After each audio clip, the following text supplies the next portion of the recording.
یہ بات اس لیے زور دے کر کہہ رہا ہوں کہ اہل سنت بھائی،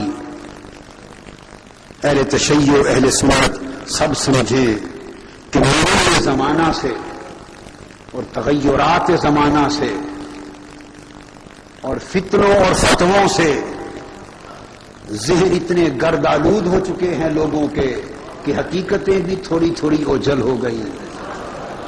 میرا فریضہ ہے کہ گرد جھاڑ دوں، حقیقتیں اجاگر ہو جائیں۔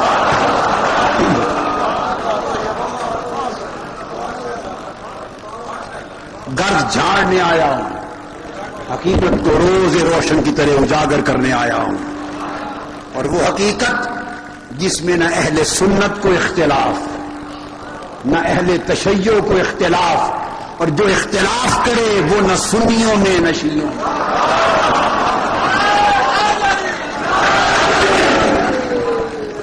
اور اسلام سارا یا سنیوں میں یا شیعوں میں۔ اول دن سے آج تک باقی چھوٹے چھوٹے مسلک اور فرقے ان کی شاخیں ہیں، کل مسلک اسلام کے دو، اہل سنت اور اہل تشیع ملت جعفریہ، کل مسلک دو۔ بقایا جتنے نکلے یا اہل سنت میں سے نکلے یا اہل تشیع میں سے نکلے، تو باقی جز ہیں، شاخیں ہیں، فرعیں ہیں، کل دو مسلک ہیں۔ تو اسلام یا ادھر ہے یا ادھر ہے۔ تو یہ حقیقت ہو کہ اس میں نہ سنیت کا اختلاف نہ شیعیت کا اختلاف۔ جب اختلاف کرنے والا نہ سنیت میں رہا نہ شیعیت میں رہا تو کل اسلام انہی دو مسلکوں میں تھا۔ جس نے اختلاف کیا وہ نہ سنیت میں نہ شیعیت میں، تو مطلب یہ ہوا کہ اسلام میں نہ رہا۔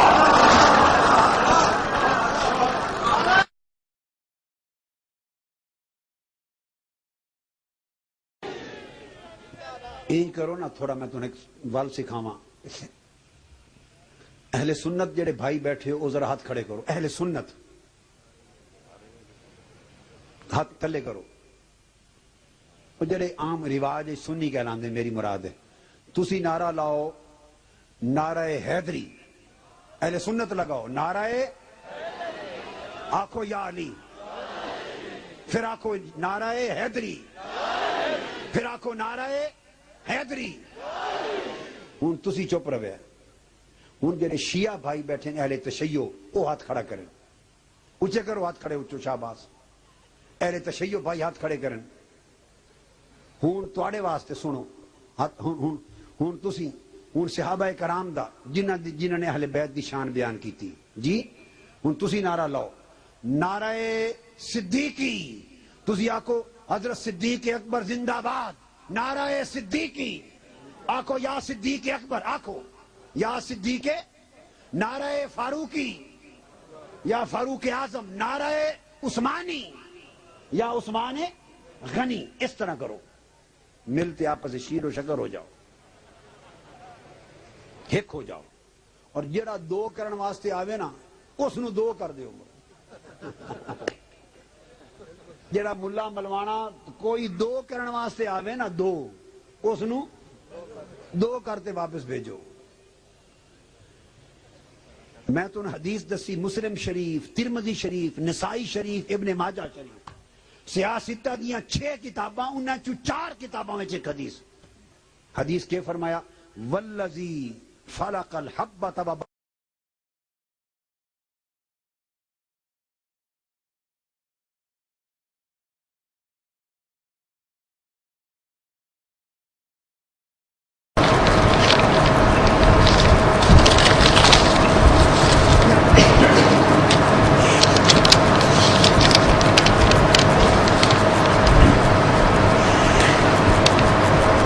لکھا ہے جی کہ پروفیسر ڈاکٹر طاہر القادری صاحب کی کتب کا مطالعہ کرنا کیسا ہے، جبکہ اکثر علماء کرام اور مشائخ عظام ان کو اچھا نہیں سمجھتے؟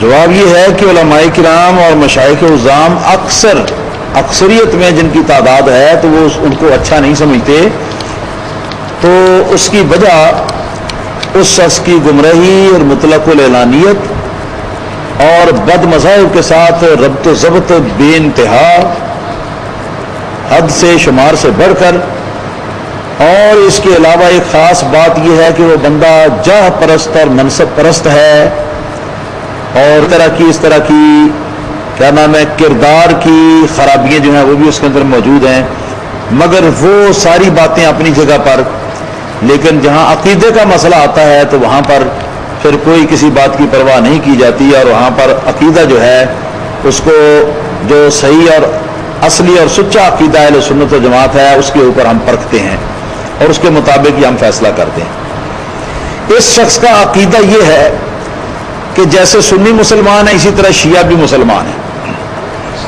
حالانکہ شیعہ کی کتابوں کے اندر سینکڑوں کفریات، یہ ساون کے مہینے میں جس طرح کیڑے مکوڑے نکلتے ہیں نا کثرت کے ساتھ، اس طرح ساون کے کیڑے مکوڑوں کی طرح کفریات، کفری عبارتیں اور کفری عقیدے شیعہ حضرات کی کتابوں کے اندر باقاعدہ طور پر موجود ہیں، لکھے ہوئے شیعہ اثنائی حضرات کے اندر۔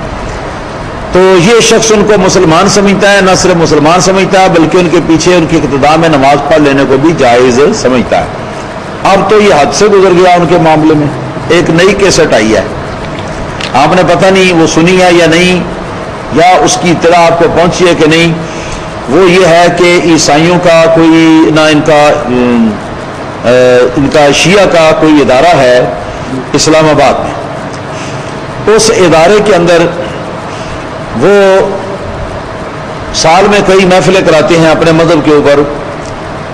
تو اس مرتبہ انہوں نے اپنے یہ جلسے کے اندر، اپنی مجلس کے اندر پروفیسر طاہر القادری کو دعوت دی ہوئی تھی، اور یہ شخص وہاں گیا ہے بالکل انہی کے طرح کا لباس پہن کر اور انہی کے طریقے سے جا کے، تو اس نے جو واز کیا ہے پورے واز کا لب لباب اور خلاصہ جو ہے وہ یہ ہے کہ اسلامی فرقے صرف دو ہیں کہ ان دونوں کے اندر اسلام ہے،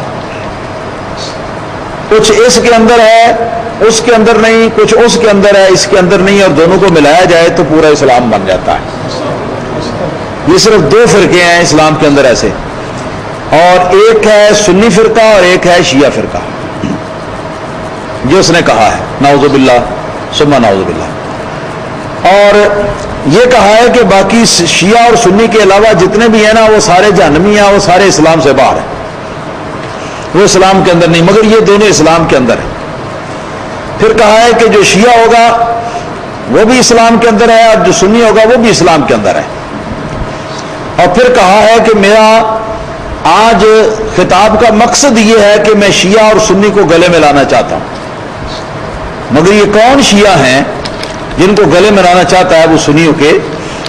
یہ وہی ہیں جو نبی کریم صلی اللہ علیہ وسلم کے خلفائے راشدین اور نبی کریم صلی اللہ علیہ وسلم کے صحابہ کرام کو نام بنام ان کو تبرہ کرتے ہیں ان کے اوپر، اور نعوذ باللہ ان کے اوپر لعنت بھیجتے ہیں، اور نعوذ باللہ ان کو کافر اور مشرک اور یہودی اور پتہ نہیں کیا کیا اپنی زبانوں سے بکارے کرتے ہیں ان کے بارے میں، اور ان کے بارے میں عقیدہ رکھتے ہیں کہ رسول اللہ صلی اللہ علیہ وسلم کی وفات کے وقت جو ہی سرکار کی کیا آنکھیں بند ہوئی ہیں، سرکار نے وفات فرمائی، تو آپ کی وفات کے بعد تمام جتنے دنیا کے اندر مسلمان تھے، اور کون سے وہ صحابہ ہی تھے یا کہیں کہیں کو تابعین بھی ہوں گے جو مسلمان ہوئے ہوں گے اپنے بزرگوں کو دیکھ کر مگر سرکار کی زیارت سے مشرف نہیں ہو سکے، تو ان سب کے بارے میں یہ لکھا ہے کہ سارے کے سارے مرتد ہو گئے تھے، دار اسلام سے خارج ہو گئے تھے۔ چنانچہ لکھا ہے کہ راوی نے پوچھا ایسی بات کہنے والے ان کے عالم سے کہ کوئی بھی نہ بچا، مسلمان سارے ہی ہو گئے کافر؟ تو کہا کہ ای واللہ ہلک اہل المشرق واہل المغرب، مشرق والے بھی اور مغرب والے بھی، یعنی مشرق سے لے کر مغرب تک پوری دنیا کے اندر جہاں جہاں رسول اللہ صلی اللہ علیہ وسلم کے ماننے والے مسلمان تھے وہ سارے کے سارے جو ہیں نعوذ باللہ سارے کے سارے وہ مرتد ہو گئے اور سارے کے سارے برباد ہو گئے۔ یہ ان کا عقیدہ ہے سرکار دو عالم صلی اللہ علیہ وسلم کے صحابہ کرام کے بارے میں، اور ان کا عقیدہ اپنے اماموں کے بارے میں یہ ہے، وہ کہتے ہیں کہ ہمارے 12 کے 12 امام، 12 اماموں میں سے ہر ایک امام اللہ تعالیٰ کے سارے پیغمبروں سے افضل ہے سوا محمد رسول اللہ صلی اللہ علیہ وسلم، کہ محمد رسول اللہ صلی اللہ علیہ وسلم کے ساتھ افضلیت نہیں بلکہ برابری ہے، ان کے برابر مانتے ہیں اپنے 12 اماموں کو، اور باقی ہر پیغمبر کو بہت کم تر اور چھوٹا اپنے اماموں کے سامنے یہ سمجھتے ہیں۔ تو مسئلہ شرعی تو یہ ہے کہ اللہ تعالیٰ کے پیغمبر کے ساتھ غیر پیغمبر کو برابر کرنا یہ بھی کفر ہے، اور اس سے بڑھا دینا یہ تو پھر ڈبل کفر ہو جائے گا۔ اور یہ کتنے کفریات ہیں اس کے اندر، کبھی آپ شمار کریں، آپ کبھی غور کریں تو آپ کو سمجھ میں آئے اللہ تعالیٰ کے پیغمبروں کی تعداد کتنی ہے۔ مشہور تعداد ہے 1,24,000، ٹھیک ہے جی۔